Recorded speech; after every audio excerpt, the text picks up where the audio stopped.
Nahihirapan siyang magsalita.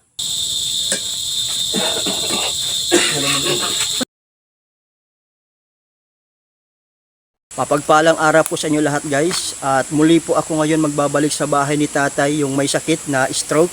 Na dito sa lugar po niya, dito sa pinakadulong kalsada na to. Bali mag-isa lang po siya na naninirahan doon sa bahay kubo na yon na tagpi-tagpi na po. Bali wala po siyang mga kapitbahay. Kaya po ako nagbalik ngayon para magpaabot po tayo ng kunting tulong para sa kanya. Pero hindi ko po siya nakalimutan na kailangan ko siyang balikan dahil sobrang nakakaawa po ang kanyang kalagayan. At ngayong araw na to guys, bibisitahin po natin si tatay.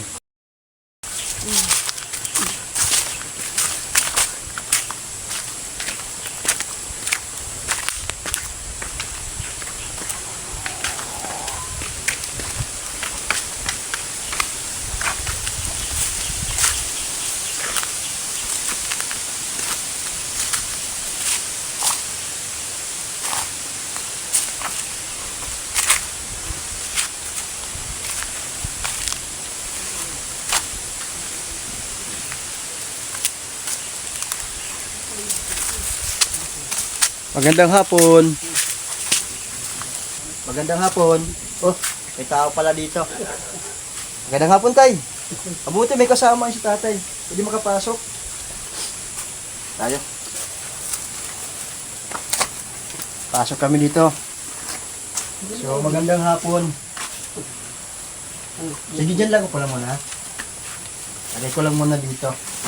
Mayroon akong pinamili.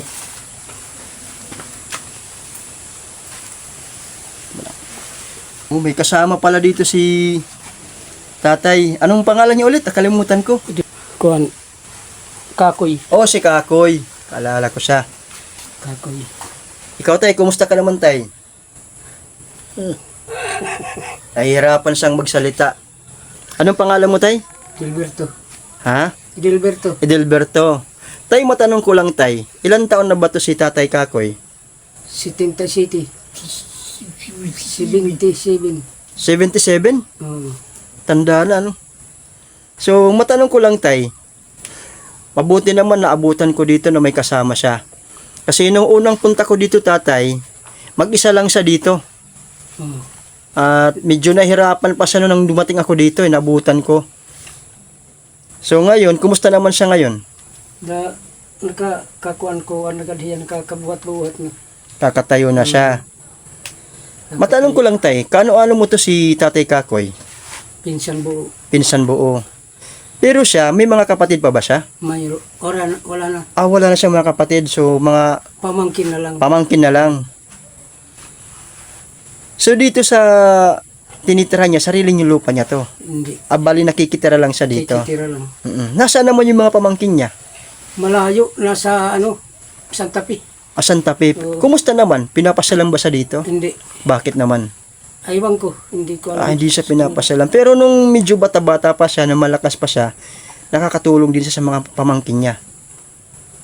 Makakatulong. Pero Oo. hindi kuhan na lang. Pero ngayon, hindi na talaga siya pinupuntahan dito. So, bali ikaw na lang ang nag-aalaga sa kanya, pinsang buo. Mabuti naman tayo na hindi mo siya pinapabayaan. Hindi.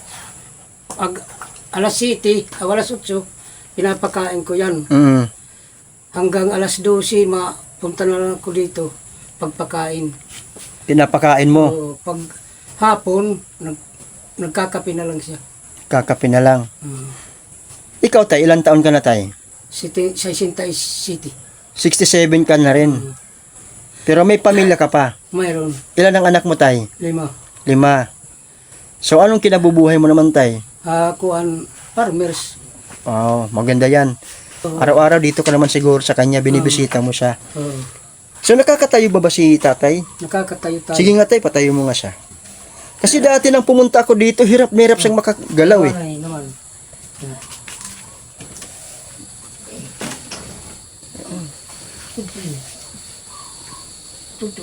Mabuti okay na yung kalagayan niyan tay ano?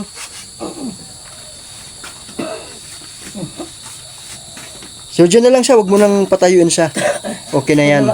Sukan lala.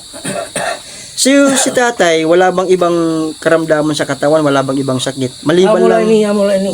yung paa lang niya. Oo. Mm. Manit magkamot, ini nga kamot. Di nakakaalsa. Yan hindi naangat. Oo, Sa tawag nito, napatingin na ba siya sa doktor? maray pa. Ilang buwan na ba yung stroke niya? Mga Ilang buwan na? 6 yata. 6 na buwan na. Oo. Pero mukhang medyo malaki ang improvement ng katawan niya kaysa noong unang nadaanan ko sa dito. At similip ako dito sa bintana. Diyan ko sinilip yung dito sa kanya. Sinilip ko sa dito. Talagang parang hirap na hirap siya kumilos kahit ngayong pag-upo niya. Eh, danay, dyan sa lupa yan nakahiga. Oh, Noon, pagpupunta ko dito, bakit ganyan ka? Dito ka lang nakahiga sa... dito na siya nakahiga sa lupa. Oo, papatayo ko. Nahulog siya. Oo. Kawawa naman. Ang hirap naman pag mag-isa sa dito. Pero dito sa dito sa bahay niya, may ilaw sa dito. Doon lang sa street light. Wala. Bali doon sa may kalsada, mayroon siyang street light. Oo, na, Yung ilaw na lang yung pumapasok dito. Pero wala siyang kumot. mayroon. Oo, pero moskitero wala. Wala. Bali ito lang yung higaan niya. Oo. Kakaawa naman pala si tatay. So tingnan nyo guys.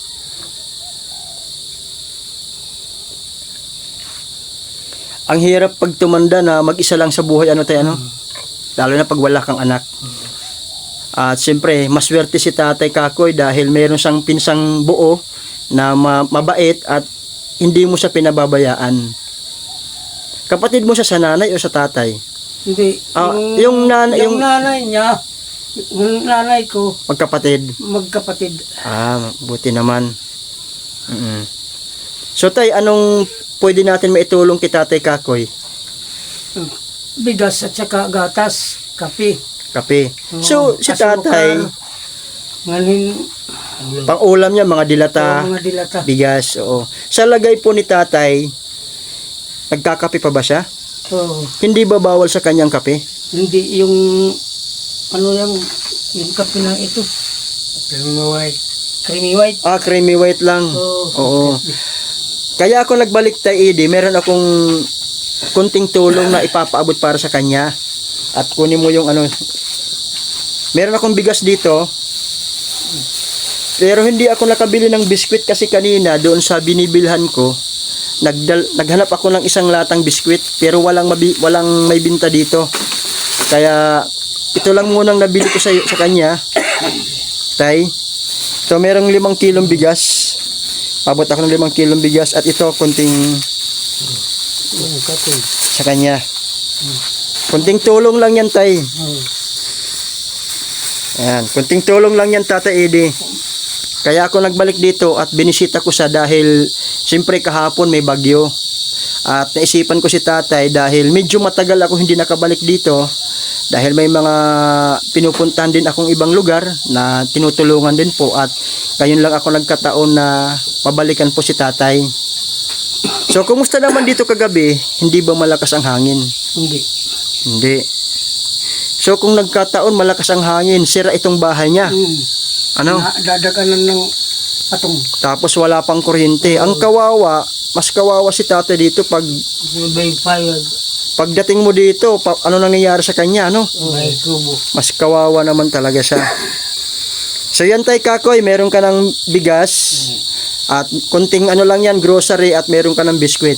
Pero asahan mo tay, babalik ako dito ha. Babalikan kita dito tatay para mabigyan kita ng isang latang biskwit at bigas at sabi nga ni tatay, yung mga kailangan pa niya.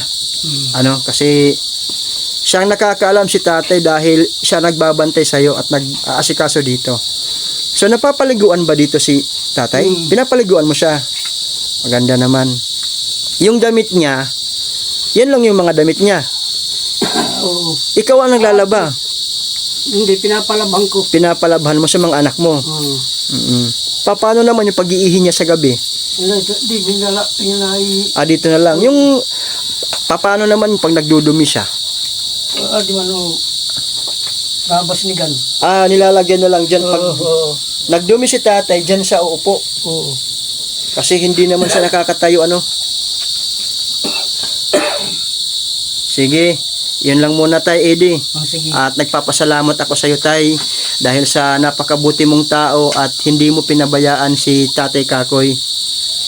Ano? At babalik ako dito tay. Bibigyan ako siya ng tulong.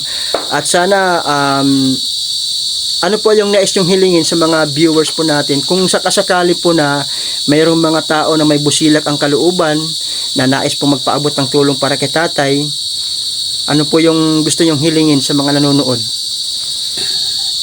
Humihingi ako ng tulong para sa pinsang ko.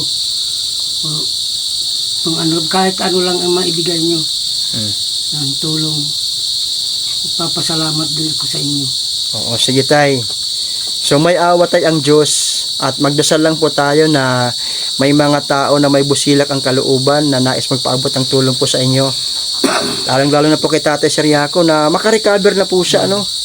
Kasi yung kalagayan po niya, nahihirapan siyang magsalita at yung mga paa niya, mag-isa lang. At siyempre ikaw tay, siyempre nahihirapan ka rin sa kanya araw-araw, ano? Ano naman yung nagiging kinakain niya? Lugaw? Hindi. Yung Kanin talaga. kanin talaga. Tapos yung gulay, pinapaulam mo sa kanya gulay. Minsan, mayroon akong pira na napalit sa bayan ng sura. Ulam. Oo. Dinadalhan mo sa dito. Dinadalhan. Yan. Sige tay, mahiga ka na tay. Sige. Iyan mo sa paghiga. Higa. Higa. Higa. Oh my God.